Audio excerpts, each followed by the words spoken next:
بسم اللہ الرحمن الرحیم۔ نماز کے متعلق سوال یہ ہے کہ ایک شخص نے نماز شروع کی اور 4 رکعت والی نماز تھی، 2 رکعت پڑھ بیٹھا تو اس نے اتحیات پڑھی، ساتھ ہی درود شریف بھی پڑھ لیا، پھر ایسے خیالوں میں گم تھا کہ ساتھ ہی دعا وغیرہ پڑھ کے اس نے سلام بھی پھیر دی، یعنی 4 رکعت والی نماز شروع کی تھی اور 2 پر سلام پھیر دیا، تو اب اس کی نماز کا کیا حکم ہے؟ تو یہ ایک سوال ہے۔ اس کا جواب فتاوی عالمگیریہ، جس کو فتاوی ہندیہ بھی کہتے ہیں، اس کی جلد نمبر 1 صفحہ نمبر 98 پر سیم اسی سوال کا جواب نقل ہے۔ وہ فرماتے ہیں کہ لو سلم علی رأس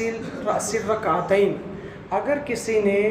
2 رکعتوں پر سلام پھیر دیا، علی ظن انہا رابعۃ،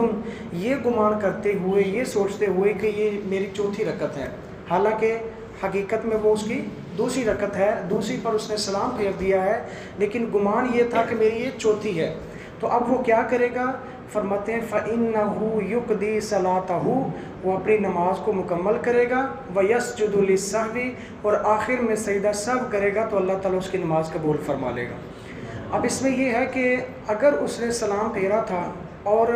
معنی صلاۃ یعنی نماز کے اندر جو کام نہیں کیے جاتے وہ اس نے کوئی نہیں کیا، یعنی کوئی اور بات چیت بھی نہیں کی اور اپنی سمت کو بھی قبلے سے نہیں ہٹایا، اسی دوران سلام پھیرتے ہی اس کو یاد آ گیا کہ نہیں ابھی تو میری 2 ہوئی ہیں، 4 پڑھنی تھی، پھر وہ شروع سے کھڑا ہو جائے گا، دوبارہ سے نیت باندھنا اور یہ تکبیر کرنا یہ نہیں، بلکہ کھڑے ہو کر کے ہاتھ باندھ لے گا، نماز مکمل کرے گا، نماز مکمل کرنے کے بعد پھر آخر میں سجدہ سہو کر لیں گے تو اس کی نماز مکمل ہو جائے گی۔ اور یہی مسئلہ بہار شریعت کی جلد نمبر 1 حصہ نمبر 3 اور صفحہ نمبر 609 پر بھی سیم اسی طرح مذکور ہے۔ تو یہ دیکھیں چھوٹے چھوٹے بنیادی مسائل ہیں، لیکن بعض لوگ پھر یہ کہتے ہیں دیکھو جی بھولنے سے ہو جاتے ہیں تو اللہ تعالیٰ معاف کر دیتا ہے، لیکن یاد رکھنا کچھ شرعی مسائل ایسے ہیں کہ ان کو بھولنے والا بہانہ نہیں چلے گا، بلکہ ان کا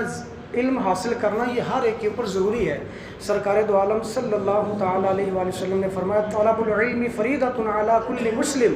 ہر مسلمان کے اوپر علم حاصل کرنا فرض ہے۔ تو اس سے مراد کیا ہے؟ محدثین فرماتے ہیں جو فرض علوم ہیں، بنیادی علوم ہیں کہ طہارت کا پتہ ہونا چاہیے، شادی شدہ ہے تو اس کو جنبی کا غسل کے مسائل کیا ہیں، طہار پاک ہونے کے مسائل کیا ہیں، وہ اس کو پتہ ہونے چاہیے۔ نماز پڑھنے آیا ہے تو نماز کو مکمل کیسے کرنا ہے، اگر میری یہ خامی ہو جاتی ہے اس کو کیسے ختم کرنا ہے، تو ان مسائل کا آنا چاہیے۔ عقائد کے متعلق جو ہے وہ اگر کمی ہے تو اس کو کیسے دور کیا جائے، یہ وہ بنیادی چیزیں ہیں جن کو حاصل کرنا ہر ایک کے لیے ضروری ہے۔ بھولنے والا یا نہ آنے والا یہ بہانہ اس میں نہیں چلے گا۔ تو آپ کی اسی کمی کو دور کرنے کے لیے الحمدللہ ہم نے مراکز علم کی کلاس کا آغاز کیا ہوا ہے، تو آپ احباب اس میں شرکت فرمایا کریں، انشاءاللہ مزید بھی فائدہ ہوگا۔ یہ ہم نے بالکل مختصر اب کر دی، تقریباً آدھا گھنٹہ لگتا ہے بس، تو اب اس میں آپ شرکت فرمایا کریں۔ اللہ تعالیٰ ہم سب کو علم دین سیکھنے کی توفیق عطا فرمائے۔